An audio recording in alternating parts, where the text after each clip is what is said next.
Hello my friends of the internet. Basically I couldn't sleep at all last night, so let's draw a happy corgi dog. Corgis are awesome. So let's transition to the monitor, shall we?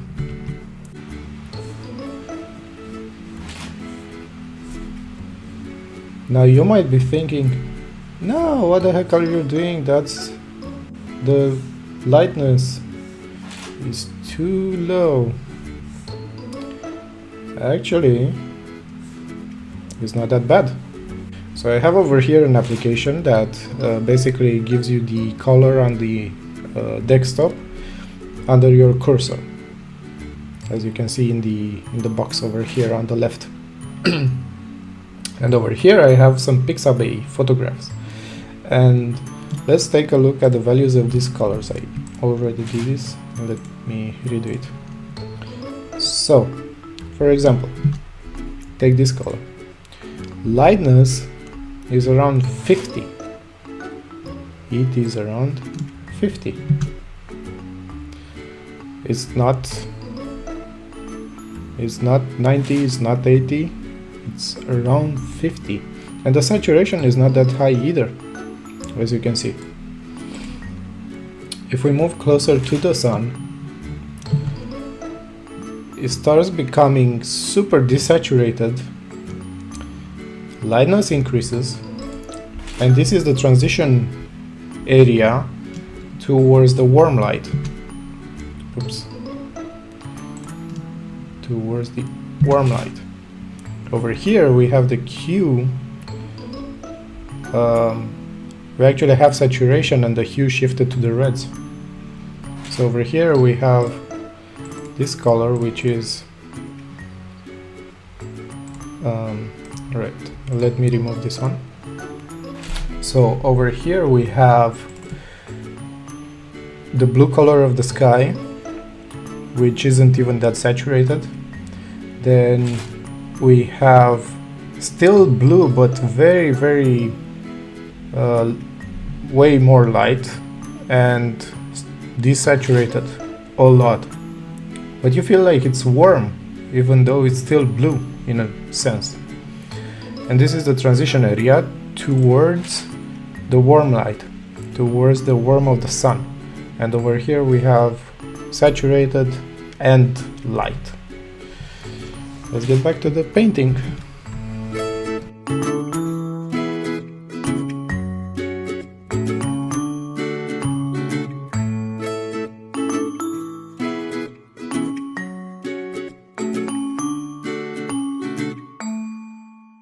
Next, we are going to look at the grass areas and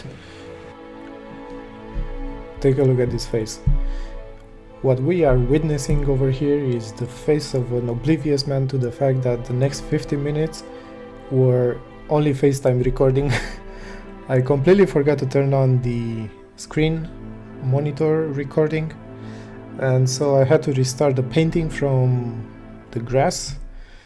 Thankfully I had the sky, but other than that it's pretty much I had to restart everything. So enjoy the next part while I go get some sleep. Anyway, let's continue painting the grass. Here we are in Krita, and I'm going to attempt to not make any perfect grass anymore. I'm just going to show you the technique of using the overlay. So on top we have this layer and we put it on overlay,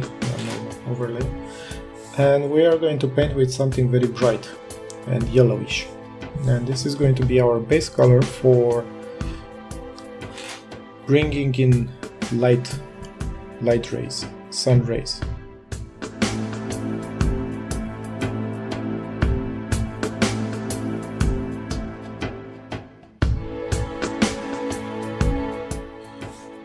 We are going to blur this grassy field anyway, using some cool effects from the gimmick plugin.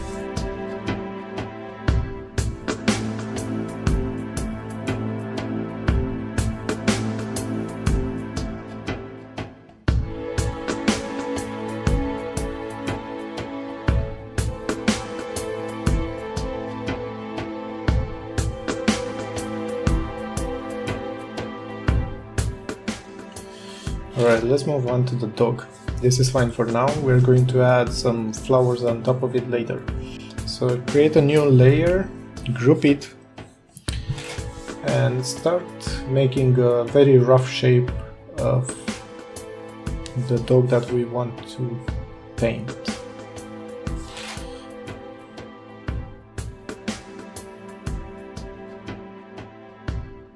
Maybe the shading is going to be realistic, but the dog itself is going to be fairly cartoonish with big round eyes. The eyes are not going to be like the normal dog eyes. I'm going to make them like the iris, the colors and so on. I'm going to make them, well, you're going to see. I think it's going to look nice.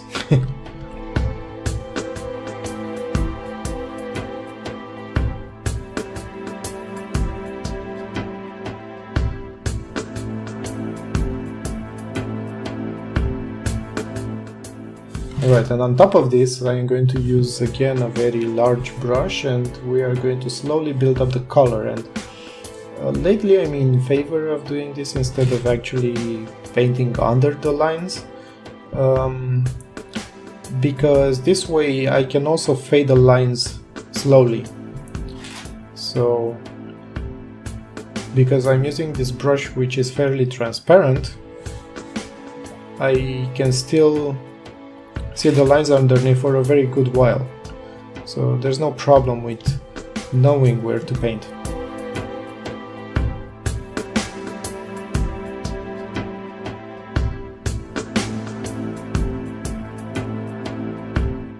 The most white areas that we are going to have on his fur are going to be actually lit by the sun, so this white fur is not going to be entirely white. It's going to be like a muddy, gray, brown, yellow, white.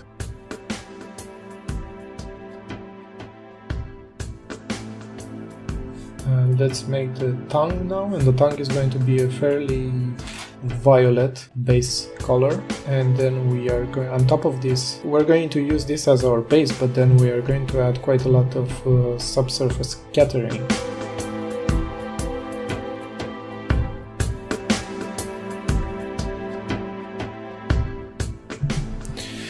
So from this stage on out, there's not much to talk about anymore, so I'm going to shut up and continue painting, refine it.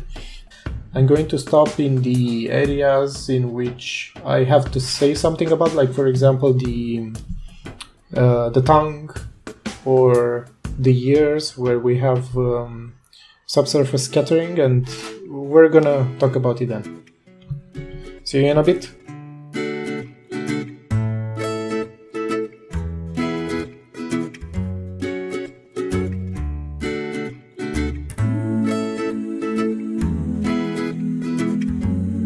The back leg we will keep very undefined, because we are going to blur parts of the dog anyway, just so we're gonna make a cool effect with a very high focal area, which is going to be the dog. And for that we are going to use some gimmick filters. It's going to be cool. Just you wait.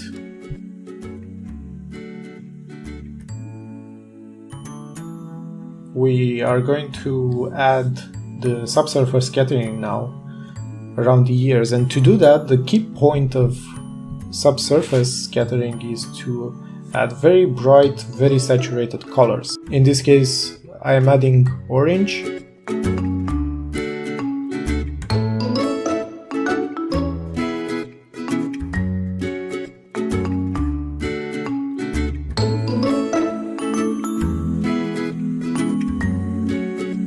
So like I mentioned, I don't want this to be the look of a regular dog, I might increase the size of the eyes because I want him to look more cartoonish, more funny. Make those big eyes.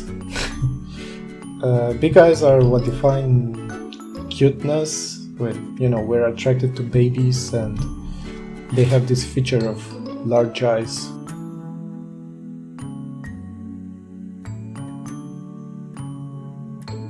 So if the light comes like this, the reflections are going to be on this area. So let's do that.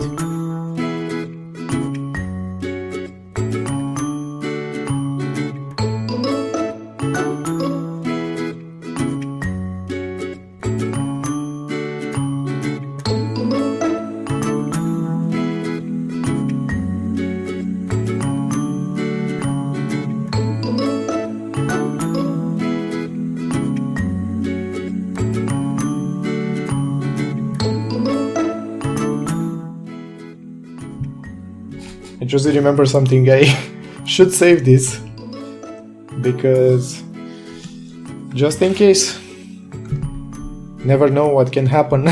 Like not record and talk for 50 minutes alone.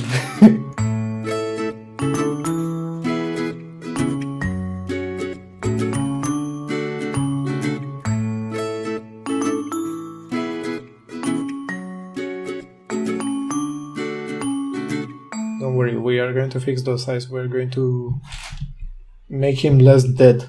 And the trick to that is to add specular highlights.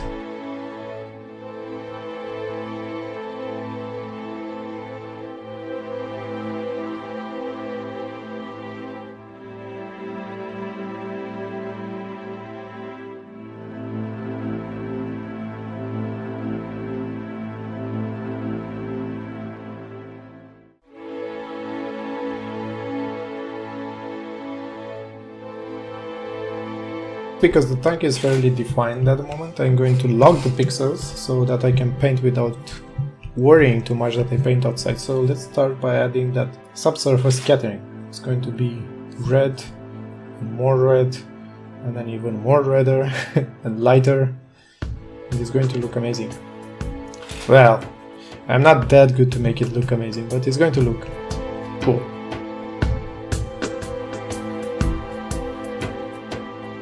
We are going to fix the shading because I tend to make it flat. We will check the values and we are going to compensate for those.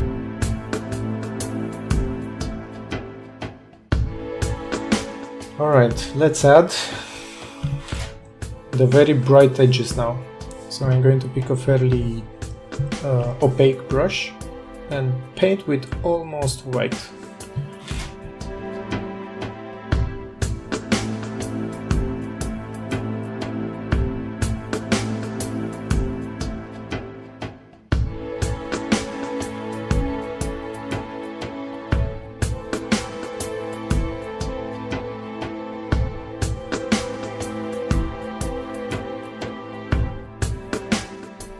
At the end, to give it even more personality, we are going to change the hues here and there. Like, for example, I completely forgot about the eyes. We're gonna come back to them, don't worry, I do remember.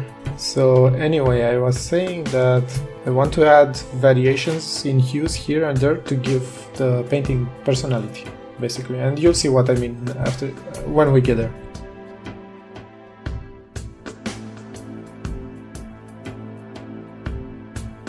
So now we are going to check the values,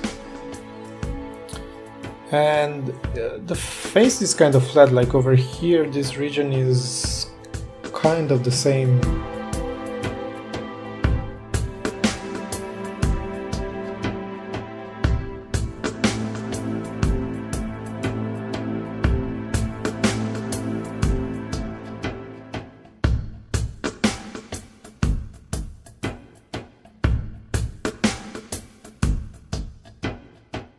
Eyes. For this I'm going to use the opaque brush.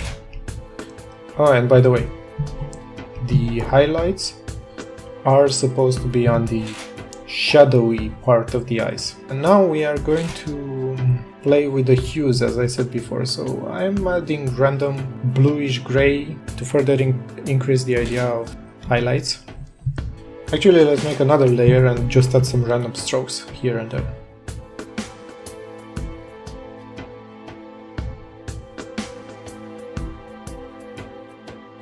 Brings a lot of personality to. And again, like, I'm not a painter, I just pick up this stuff from other places and it makes sense. And because they're too strong, I'm going to lower the opacity. Like so. Alright, let's add flowers. The more you go towards the background, the more you'll have overlaps and you'll have a bunch of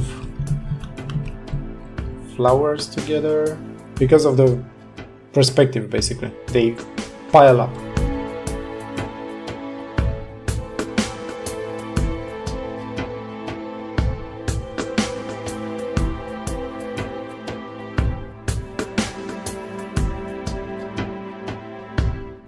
Yeah, I think we're done. Let's add the blur effect and call it finish. So I duplicate everything. Let me think about it. No, I duplicate the grass area and the background and the sky. I merge everything together and go to the gimmick filter, because we're going to do this separately and then we're going to do the dogs separately as well. Search over here for what's it called, blur, and we are going to go with depth of field blur. Now, in order for this to work, you actually have to have the latest version of Krita, which is 3.3.2, I think, and this way you will get the latest version of gimmick as well for Krita, and you can play with this. Okay, I'm happy with this. And now the dog, same, duplicate, make a copy, turn off the layer underneath, start again the plugin. It will already have selected the blur effect. Let's focus on the face this time.